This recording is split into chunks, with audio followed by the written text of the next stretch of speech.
देखो दोस्तों, मुश्किलें कभी बड़ी नहीं होती है। मुश्किलों से बड़ा आपका जज्बा होता है और यही जज्बा मुश्किल हालातों में लड़ने का हौसला देता है। तो इसी जज्बे के साथ आज हम सॉल्व करेंगे WRE के फर्स्ट चैप्टर के कुछ न्यूमेरिकल।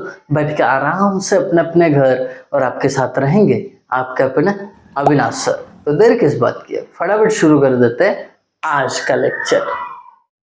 तो चलिए दोस्तों, आज के लेक्चर में हम देखने वाले हैं WRE के फर्स्ट चैप्टर से मैक्सिमम फ्लड डिस्चार्ज क्या होता है और उसके ऊपर कुछ फॉर्मूलीज होंगे और बाद में न्यूमेरिकल होगा। बहुत इजी कॉन्सेप्ट है मैक्सिमम फ्लड डिस्चार्ज। तो सबसे पहले ये चीज समझो कि मैक्सिमम फ्लड डिस्चार्ज किसको कहा जाता है। तो पहले maximum amount of water, okay समझ में आया। मैक्सिमम अमाउंट ऑफ वाटर है that flows through catchment area during flood। मानो आपके पास एक रिवर है, ओके तो ये जो रिवर है इसकी बाउंड्रीज मैंने यहाँ पे डिफाइन करके रखी है।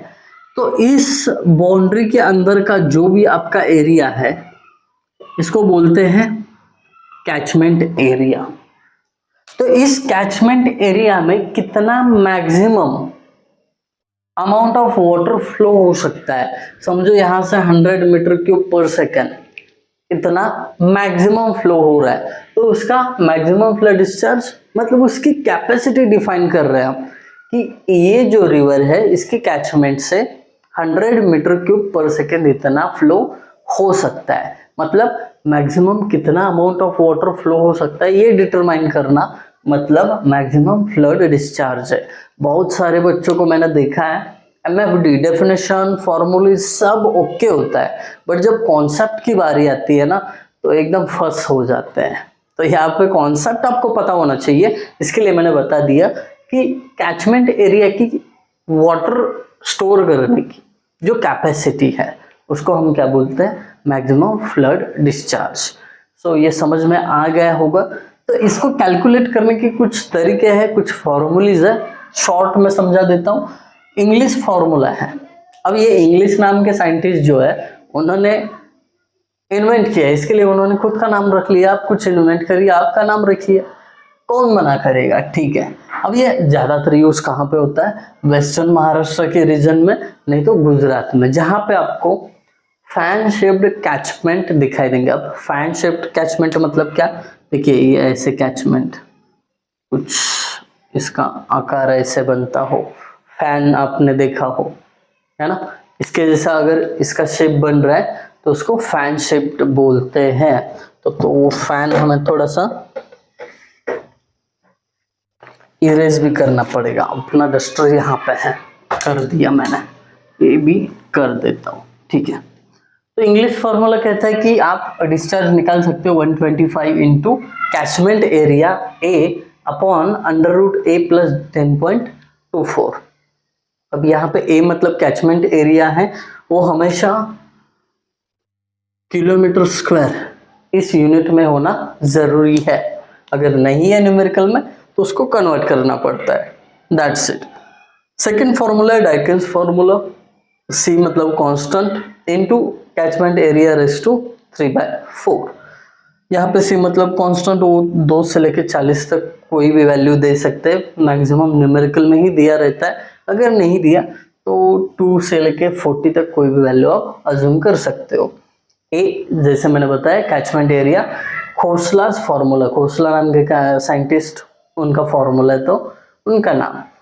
R यानी run off is equal to D-L, बराबर है ना रन ऑफ, जो कैचमेंट एरिया में अमाउंट ऑफ वाटर जमा हो जाता है उसको रन ऑफ ही बोलते हैं। जो बारिश होने के बाद देखिए रेनफॉल, जो वाटर जमा होता है उसमें से कुछ लॉस होता है, इसके लिए वो माइनस कर रहे हैं। लॉस होना मतलब क्या, रेनफॉल हो गया, कुछ वाटर ग्राउंड के अंदर इनफिल्ट्रेट हो जाएगा, कुछ इवेपोरेट हो जाएगा, कुछ कहीं पे जाएगा, जो बचेगा जमीन पे उसको रन ऑफ बोलते हैं, ठीक है। तो इसका सीधा फॉर्मूला है run off is equal to D यानी रेनफॉल कितना हुआ माइनस करो उसमें से लॉस, दैट्स इट। यहाँ पे खत्म, डन। अब मेयर्स फॉर्मूला कहता है कि 175 into under root catchment area, that's it. ये यहाँ पे खत्म कर दिया मैंने फटाफट। ये आपको 4 फॉर्मूले समझा दिए। कभी क्वेश्चन आया what is the maximum flood discharge and state it's formulas, तो ये लिखने हैं आपको। दैट्स इट, इजी काम है। उसके बाद आइए न्यूमेरिकल पे। यहाँ पे एक न्यूमेरिकल है जिन्होंने एक कैचमेंट एरिया दिया है जिसका एरिया 150 किलोमीटर पर स्क्वायर, पर नहीं किलोमीटर स्क्वायर है, और सी मतलब कांस्टेंट दिया है 27। तो इतना देने के बाद बोलते हैं कि भाई साहब आपको फाइंड आउट करना है मैक्सिमम फ्लड डिस्चार्ज यानी क्यू डाइकेंस फार्मूला यूज करके और इंग्लिश फार्मूला यूज करके। बहुत इजी है, सबसे इजी न्यूमेरिकल यही है, इसके लिए शुरुआत मैंने इसी से की है। चलिए फार्मूला समझाता हूँ। सबसे पहले तो by Dickens formula, Dickens formula क्या कहता है डाइकेन कि Q is equal to C into catchment area raise to 3/4। C है 27, कैचमेंट एरिया है 150, जो किलोमीटर स्क्वायर में होना जरूरी है वो है उसमें, तो छेड़छाड़ करने की कोई गुंजाइश नहीं है। 150 का पावर 3/4, कैलकुलेशन करो मिल जाएगा आंसर। चलिए करते हैं calculation. 27 into 150 raise to 3 divided by 4, 1157.26, 1157.26, और ये आता है हमेशा answer metre cube per second में, ये यूजिंग डाइकेंस फार्मूला। तो जैसे मैंने आपको बताया जो भी फाइनल आंसर आता है ना उसको बॉक्स में पेटी पैक कर लो ताकि पेपर चेकर की नज़र सीधी इस पे चली जाए। ओके चलो ये पहला हो गया। दूसरा by Inglis formula, by Inglis formula,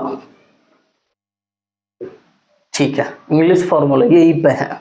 Q is equal to 125 into A upon under root A plus 10.24, values put कर देता हूँ। 125 इंटू एरिया है 150 divided by under root 150 plus 10.24। Actually मैं तो ये आपको कैलकुलेट करने बोलता बट मुझे देखना है डिफरेंस कितना आता है। चलिए मैं कैलकुलेट करता हूँ। 125 into 150 divided by under root 150 plus 10.24, 1481.21 metre cube per second. तो यहाँ पे देखिए हल्का सा चेंज है, यहाँ पे 1100 है, यहाँ पे 1400 है, मतलब लमसम बोल रहा हूँ तो थोड़ा सा डिफरेंस आ रहा है, इंग्लिश फार्मूला से ज़्यादा कैपेसिटी दिखा रहा है। तो यहीं पे ख़त्म होता है आज का लेक्चर। आपको मैंने बता दिया मैक्सिमम फ्लड डिस्चार्ज कैसे निकालना है। अगर कोई और फार्मूला बोलते खोसला और मेयर्स तो उसके फार्मूले याद रखिए, वो अडॉप्ट कर लीजिए। तो आई होप आप सभी को ये समझ में आया होगा। अगर समझ में आया दोस्तों के साथ शेयर करो। Thank you guys for watching video. Thank you so much.